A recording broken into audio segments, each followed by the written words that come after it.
ఇక నలుగురు ముగ్గురు అవ్వాలంటూ మరో సెలబ్రిటీని తీసుకువచ్చారు నాగార్జున. ప్రజ్ఞా జైస్వాల్ని స్టేజ్ మీదకి తీసుకువచ్చారు. ప్రస్తుతం హిందీలో తెలుగులో బిజీగా ఉన్నామనే విషయాన్ని కూడా తెలియజేశారు. ఇక ఆమె హౌస్లోకి వచ్చింది. నలుగురికి అభినందనలు తెలియజేశారు. 15 వారాలు జర్నీ అద్భుతమనే విషయాన్ని కూడా చెప్పారు ప్రజ్ఞ. సో మొత్తానికి నాగార్జున ఒక టాస్క్లో భాగంగా స్మోక్ బాంబ్స్ ఉన్నాయి, రెడ్ కలర్ ఫాగ్ ఎవరికి వస్తే వాళ్ళు స్టేజ్ మీదకి రావాలి అంటూ తెలియజేశారు. మొత్తానికి నలుగురు ఇంటి సభ్యుల్లో ఇక ప్రేరణ హౌస్ని వీడింది. ఆమెని స్టేజ్ మీదకి తీసుకొచ్చారు ప్రజ్ఞ. ఇక ఇంట్లో ముగ్గురు సభ్యులు మిగిలారు, నిఖిల్, నబీల్, గౌతమ్. 14 వారాలు ఎలా ఉన్నా 15వ వారం నలుగురు అబ్బాయిలు నాతో ఆట ఆడుకున్నారంటూ చాలా సరదాగా మాట్లాడింది ప్రేరణ. 105 రోజులు నువ్వు చాలామందికి ప్రేరణ అయ్యావంటూ నాగార్జున తెలియజేశారు. 15 వారాలు ఎలా మాట్లాడినా, నేను ఎలా నవ్వినా, ఎలా ఆట ఆడినా నాకు తెలుగు ఆడియన్స్ ఓట్లు వేశారు, నన్ను యాక్సెప్ట్ చేశారు, చాలా థ్యాంక్స్ అంటూ చెప్పారు ప్రేరణ. ఇక శ్రీపాదు ఇక నీ హాలిడే పూర్తయిపోయింది, ప్రేరణ వచ్చేసిందంటూ సరదాగా చమత్కరించారు.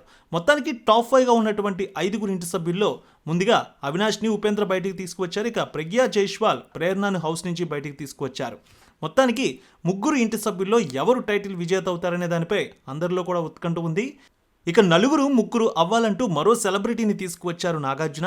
ప్రజ్ఞా జైస్వాల్ని స్టేజ్ మీదకి తీసుకువచ్చారు. ప్రస్తుతం హిందీలో తెలుగులో బిజీగా ఉన్నామనే విషయాన్ని కూడా తెలియజేశారు. ఇక ఆమె హౌస్లోకి వచ్చింది. నలుగురికి అభినందనలు తెలియజేశారు. 15 వారాలు జర్నీ అద్భుతమనే విషయాన్ని కూడా చెప్పారు ప్రజ్ఞ.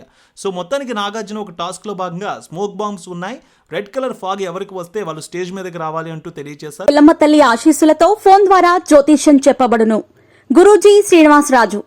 జ్యోతిష్యంలో అపారమైన అనుభవం ఉన్న గురువు గారు మీకు ఏ సమస్య ఉన్నా పరిష్కారం చూపుతారు. ప్రేమ, పెళ్లి, విదేశీయానం, ఆరోగ్య సమస్యలు, ఆర్థిక ఇబ్బందులు, వాస్తు, దాంపత్య సమస్యలు, కుటుంబ కలహాలు, వ్యాపార సమస్యలు, ఇలా అన్నింటికీ పరిష్కారం చూపబడును. మీరు ఫోన్ ద్వారా లేదా వాట్సాప్ ద్వారా గురూజీని కాంటాక్ట్ అవ్వచ్చు. మీ డేట్ ఆఫ్ బర్త్, మీ ఫోటో బట్టి జ్యోతిష్యం చెప్పబడును. మీరు ఎక్కడెక్కడో జ్యోతిష్యం చేపించుకొని నిరాశలో ఉన్నారా? ఒకసారి ఈ గురువు గారిని సంప్రదించండి. మీ సమస్యకు పరిష్కారం పొందండి.